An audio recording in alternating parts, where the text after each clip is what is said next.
que j'ai mis le trésor dans un coffre.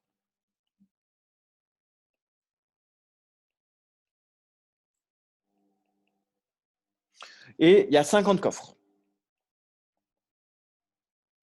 Okay. À vous de voir si vous allez gagner le trésor ou pas. Là, vous dites, vous acceptez de jouer au jeu et vous jouez en duo. Par exemple, c'est Lise, c'est Daniel et Maïlis. Alors, Maïlis a ouvert. Maïlis, pas de chance aujourd'hui. Elle a ouvert 49 coffres et il n'y a pas le trésor dedans. Il reste un coffre à ouvrir. Et donc, je vous répète que il y a dans 95% des cas, je mets le trésor quelque part. Dans 5% des cas, je garde le trésor pour moi. Maëlys a ouvert 49 coffres et elle n'a pas trouvé le trésor. Quelle est la probabilité que le coffre se trouve dans le dernier, pardon, que le trésor se trouve dans le dernier coffre? Autrement dit, est-ce que Daniel a intérêt ou pas à ouvrir le dernier coffre? Et faire le calcul, et il va dire il y a 30% de chances que, sachant qu'il y a 95%, etc. Donc voilà le problème qu'on a. C'est exactement le problème qu'on a. Donc je vais lire l'énoncé. Soit n appartenant à n étoiles et p compris entre 0 et 1, on considère n coffres et avec une probabilité p, un trésor a été placé dans un des coffres. Chaque coffre pouvant être choisi de façon équiprobable. On a ouvert n-1 coffre sans trouver le trésor. Et on note Pn, la probabilité que le trésor figure dans le dernier coffre. Exprimez P grand N en fonction, P indice grand N en fonction de grand N. Alors, je vais résoudre cet exercice. Alors, déjà, je vais faire une petite arnaque pour commencer. C'est je vais dire, quitte à avoir bien numéroté, en fait, on va plutôt dire ça. Donc, on note AI. On note AI, l'événement. Le trésor est dans le coffre numéro I. Le trésor est dans le coffre numéro I. Dans le coffre numéro I. Je note. Voilà. Et donc, moi, ce que je vais calculer, donc, on va calculer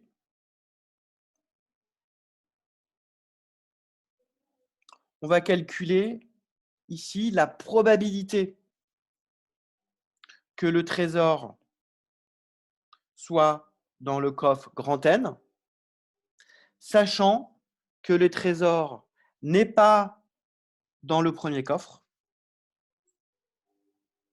n'est pas dans le deuxième coffre,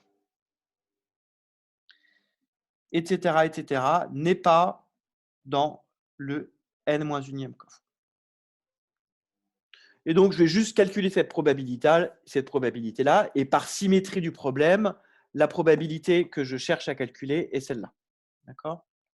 Donc ici, je vais écrire, on admet que la probabilité cherchée, que la probabilité P grand N cherchée, par symétrie, on va dire, est ce nombre. D'accord? Alors, je pense que c'est quelque chose qui s'admet assez facilement, hein, que finalement, c'est comme si je m'étais fixé la numérotation après coup. Hein, et pour le coup, j'ai formalisé ça dans un des exercices. Hein, pour ceux qui veulent vraiment être formels à 100%, pour faire cette réduction de cas, ce qui peut nous autoriser à faire cette réduction de cas, c'est l'exercice 33.31. L'exercice 33.31 vient exactement formaliser cette situation où on a plein de cas qui sont symétriques, qui sont exactement les uns les autres, que ce soit, en fait, j'ai ouvert pas 1, 2, 3 et n-1, mais j'ai ouvert 2, 3 et n, et le dernier coffre, c'est le A1, mais tous les cas sont symétriques, et donc, ont tous la même probabilité et il suffit juste d'en calculer une de toutes. Donc, je vais calculer ça. Alors, on a donc, on a Pn qui est égal à la probabilité A1 inter A2, etc., inter AM-1 et AN divisé par la probabilité de A1 inter A2, etc., inter N-1.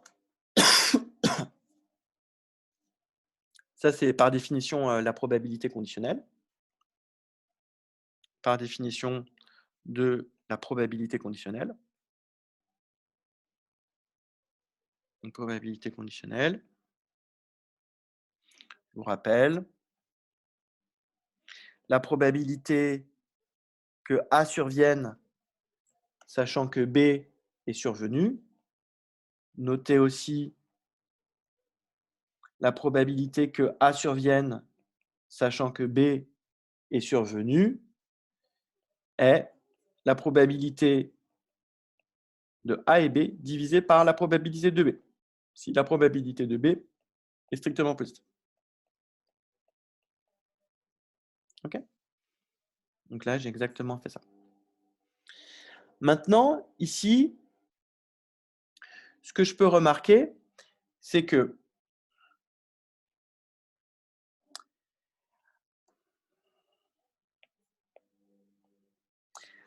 A1 bar, inter A2 bar, inter, etc., inter N, AN moins 1 bar, donc c'est-à-dire l'événement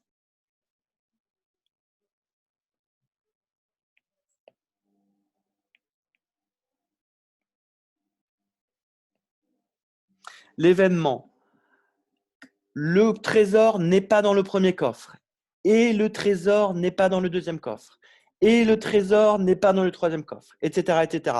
Et le trésor n'est pas dans le N-1e coffre, et le trésor est dans le Nème coffre. Comment je peux simplifier cet événement?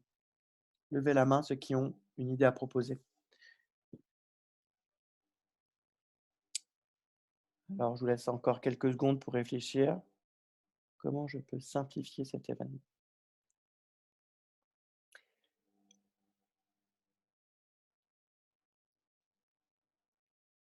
En fait, j'ai un résultat qui est très, très simple. Indication, ici, mon résultat, ça va s'écrire juste avec deux symboles. Hein, ça va être un truc du type, je ne sais pas quoi, hein. Peut-être B bar, peut-être BN, peut-être AN, peut-être, je ne sais pas, A infini. Ah non, ça n'existe pas infini. Pas que j'écrive n'importe quoi non plus. C'est un truc très simple. Voilà, une petite indication. Allez, je vous la laisse. Petite indication. C'est un truc très simple. J'ai mis juste des symboles au pif pour vous montrer que, ce que vous devez vous attendre à retrouver. Allez, ceux qu'on trouvait, vous continuez l'exercice. Et les autres, vous essayez de réfléchir à qu'est-ce que ça va être que A1 bar. Et ici, la preuve de cette égalité, indication aussi, c'est on peut limite mettre par intuition. Bon, on ne mettra pas ça évidemment dans la copie, mais ici, ce n'est pas quelque chose que vous allez trouver algébriquement. Vous allez être obligé de comprendre ce qui se passe. Obligé de comprendre ce qui se passe. Ce n'est pas un truc formel. C'est un truc analytique, d'intuition. Bon, levez la main quand vous avez trouvé cette petite question-là, cette petite question piège. Je suis déjà content de voir qu'il y a pas mal qu'on trouvait comment simplifier. Et les autres, je vais essayer de trouver ça. Puis après, vous continuez l'exercice. Savoir si Maëlys et Daniel ont intérêt à ouvrir le dernier coffre.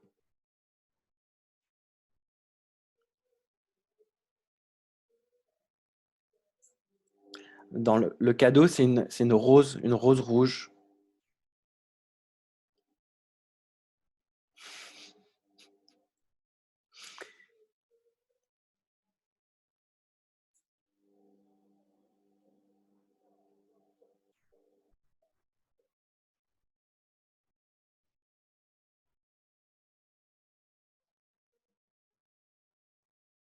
Le cadeau, c'est un biscuit très sucré pour Maëlys, au cas où elle a une hypoglycémie.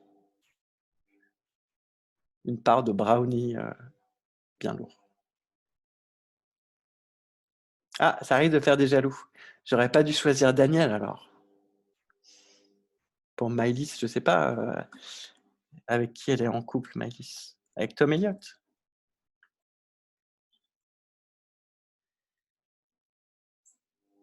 Bon, c'est là qu'on voit que les maths, ça a des applications concrètes. Hein. C'est pas que de l'abstraction. Allez, trêve de plaisanterie. Euh, François ou Gabriel, c'est quoi le résultat? Moi, j'aurais dit que c'est égal à AN. Tout à fait, c'est égal à n. Alors, comment on peut le justifier ça? Eh ben, en fait, on va être obligé de le justifier intuitivement. Parce qu'il y a un passage du texte aux mathématiques. Donc, nécessairement, par un principe d'homogénéité, je ne peux pas, pour pouvoir démontrer des choses sur les symboles AN, mes symboles AN sont définis par des phrases. Donc, ma preuve va devoir être avec une phrase obligatoirement. Alors, pour justifier ça, je pourrais dire, en effet, si donc, alors déjà, il y a une inclusion qui est triviale. Il y a une inclusion qui est évidente. En effet, déjà, quand je prends AN et que je l'intersecte avec quelque chose, c'est inclus dans tout le reste. En effet, déjà, on a le fait que A1, inter A2, etc., inter AN-1, le tout inter AN, est inclus dans AN. Et de plus, et c'est là, il faut comprendre c'est important d'essayer de comprendre ça. Hein, alors là, c'est une démonstration méta-mathématique. Pour démontrer l'autre inclusion, je vais être obligé de faire une phrase. Je ne peux pas uniquement faire quelque chose de mathématique. Pourquoi? Parce que mes symboles sont définis par des phrases. Donc, par principe d'homogénéité, je suis obligé d'utiliser une phrase pour démontrer quelque chose. Et ma phrase, ça va simplement être, si le trésor est dans le coffre N, nécessairement, il n'est pas dans le coffre I. Okay. De plus, si le trésor est dans le Nème coffre, alors il ne peut pas être dans le Ième coffre. Pour I compris entre 1 et N-1.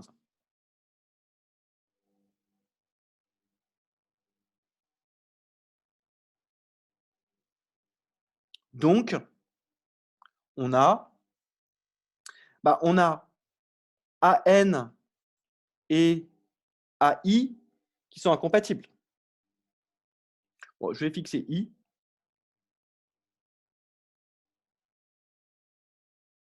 Fixons I pour être tranquille. Donc, j'ai AN et AI qui sont incompatibles. Et là, si je veux, je peux faire un petit peu de formel. IE, AN, inter, AI. Alors, comment je vais pouvoir m'en sortir? Bon, ça, c'est AN inter AI qui est égal à l'ensemble vide.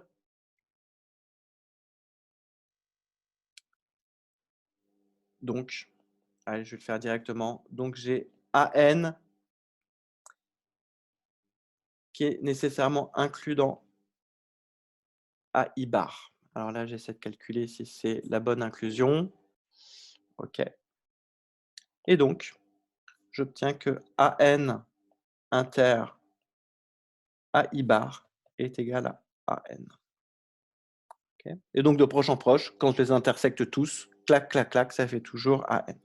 Ainsi, on a bien, ici, on a bien A1, inter A2, inter, etc., inter AN-1, le tout inter AN qui est égal à N. Ici, je vous ai fait une démonstration qui est à moitié en phrase, à moitié en symbole mathématique. Vous êtes 100% juste, correct et en bonne rédaction si vous dites juste la phrase. Si vous dites juste, vous pouvez juste écrire or ça égale ça. En effet, si le trésor est dans le nème coffre, c'est en particulier, il n'est pas dans le premier coffre, deuxième coffre, etc. Donc, en particulier, si AN est vérifié, on a AN et A1 bar, etc., qui est vérifié. Okay. Donc, voilà pour la première chose. Donc, bilan. Donc, la probabilité que, la grosse probabilité est égale juste à P de AN. Et P de AN, c'est égal à P divisé par grand N. Pareil, ça c'est d'après l'énoncé. Ça c'est car j'ai une probabilité P de mettre un trésor et les probabilités sont équiprobables. Donc là, je ne vais pas m'amuser à faire une phrase, j'écris juste d'après l'énoncé. C'est-à-dire ça, c'est juste la traduction mathématique d'une phrase, de deux phrases. La première phrase étant le trésor est mis dans un des le coffre est mis, le trésor est mis dans un des coffres avec une probabilité P de façon équiprobable. Il nous reste à calculer l'autre probabilité.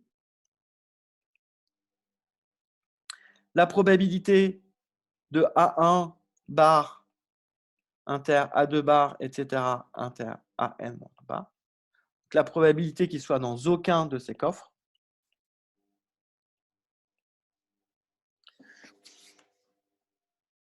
Ici, ce que je vais faire, c'est que je vais naturellement utiliser les lois de De Morgan. C'est égal à la probabilité. Et ici, l'intersection des barres, c'est la barre de l'union.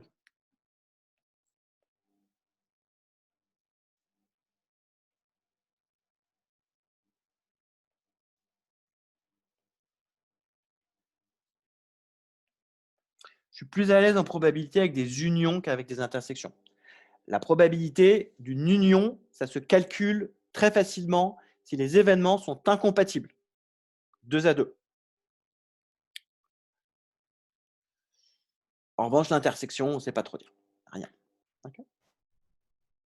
Ça, c'est d'après les lois de De Morgan. D'après les lois de De Morgan, qu'on a vu tout au début de l'année. Bon, bah, à partir de là, ça c'est juste 1 moins la probabilité de A1, union A2, etc., union à N-1. Et ici, cette probabilité, elle est additive car les événements sont 2 à 2 disjoints, 2 à 2 incompatibles. Or, les AI sont 2 à 2 incompatibles.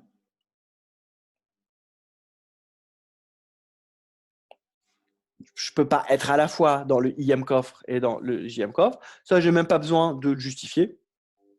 Or, les deux sont 2 à 2 incompatibles. S'il faut le justifier, bon non, je ne justifie pas. Je le fais à l'oral.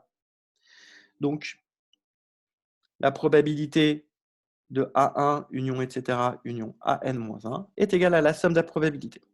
Est égale à la somme I égale 1 à N-1 des probabilités de AI, qui est donc égale à somme I variant de 1 à N-1 de P sur N. Donc, c'est égal à N-1 sur N fois P. Et donc, le bilan. Conclusion. On a Pn, qui est donc égal à, le dénominateur, on avait dit que c'était P sur N, la probabilité d'être dans le nème coffre, et en bas, on a 1 moins N-1 sur N, facteur de P. Voilà, alors que je réfléchisse.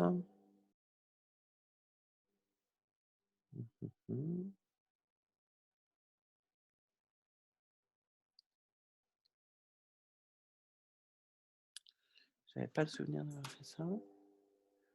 Ok.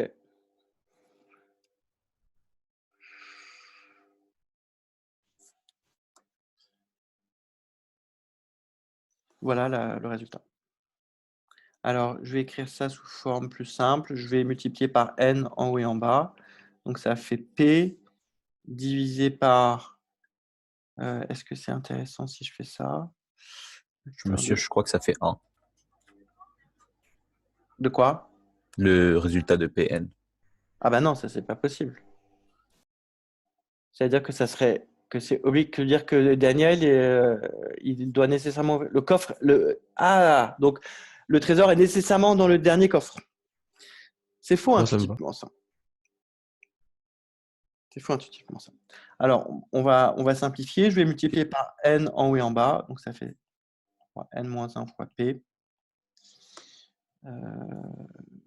Donc ici, je vais factoriser par n éventuellement. Ça me fait n facteur de p moins 1 plus p. Ah, autant pour moi, je suis allé trop vite. Et je vais tout diviser par p. Ça fait 1 divisé par 1 plus 1 moins 1 sur p fois n.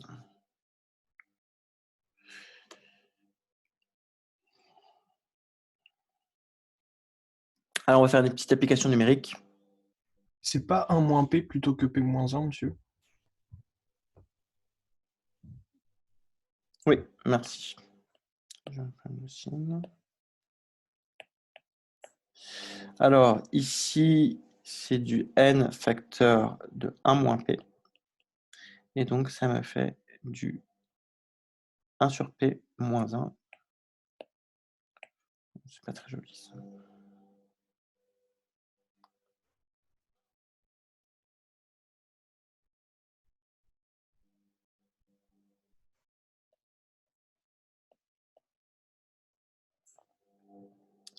Alors, on va faire une petite application numérique. On voit si ça marche ou pas.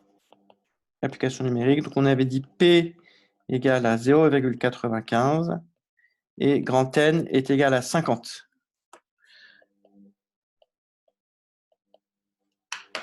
Alors, Pn est égal à... je vais prendre Python. Réseau. Vous pouvez faire l'application numérique de votre côté. Alors, je vais prendre P est égal à 0,95. N est égal à 50 et je calcule 1 divisé par 1 plus 1 divisé par P moins 1, le tout fois grand N. Je trouve 27,5%. Ok, donc ici, Daniel a intérêt à ne pas ouvrir le coffre. Il a plus de chances qu'il n'y ait pas de trésor que de chances qu'il y ait un trésor. Ok, probabilité qui est assez élevée. Je suis assez surpris du résultat. Je m'attendais à beaucoup moins. Bon, il faut quand même dire que j'ai mis une probabilité très élevée au début. J'ai dit 95% de chances de mettre le trésor dedans. Alors, on va passer à la deuxième question. Il faut trouver un équivalent de Pn. Équivalent de Pn quand n tend vers plus l'infini. Eh bien, on a... alors ici... n tend vers plus l'infini. Alors... bon, je vais garder cette dernière expression. Alors, si P égale 1. Bon, bah, si P égale 1, qu'est-ce que ça veut dire? P égale 1, ça veut dire c'est sûr et certain que le trésor est dans les coffres. Donc, si intuitivement, s'il est dans aucun des n-1 coffres, il est nécessairement dans le dernier. Donc, si P égale 1, j'ai Pn qui est égal à 1, intuitivement. Je peux le vérifier au niveau du calcul. Effectivement, ici, ça va bien faire 1 sur 1 moins 1, ça va faire 0. Et si la probabilité est comprise entre 0 et 1 strictement, on a à ce moment-là, la quantité rose en haut qui est non nulle. Et donc, en haut, ça va être équivalent à 1. Et en bas, ça va être équivalent juste à le 1 va être un petit taux de grand N. Donc, on va avoir Pn qui est équivalent à 1 sur 1 moins P moins 1 fois N. C'est-à-dire, si je multiplie tout par P, ça me fait du P sur 1 moins P. 1 sur N. Ok, donc on a Pn qui est équivalent à ça quand N tend vers l'infini. À cette quantité-là.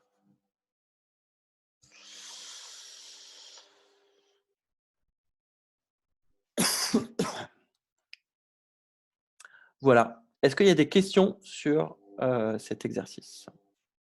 Monsieur, Oui. il ne faut pas distinguer le cas où P égale 0. Enfin, du coup, la formule finale, elle va marcher, mais parce que sinon, on a divisé par P. Ah oui, bonne remarque. Très bonne remarque. J'ai divisé par P sans faire attention que P était non nul. Très bonne remarque. Ici, c'est si P est différent de 0. Et si P égale 0, bah, je peux garder ici cette expression, ça va marcher sans problème. OK, on peut mettre ce cas à part. Dans le cas où P égale 0, la probabilité est toujours nulle. Merci Raphaël. Si P égale 0, on a Pn qui est égal à 0. Constant. Merci Raphaël. Est-ce qu'il y a d'autres questions ou d'autres remarques? Donc ici, ce qu'il faut comprendre dans cet exercice, c'est que lorsque l'énoncé est mis sous forme de mots, on est obligé à un moment donné ou à un autre de dire le coffre, le trésor ne peut pas être dans le coffre N et dans le coffre S. Voilà, je vais arrêter l'enregistrement ici. Je vais mettre tout ça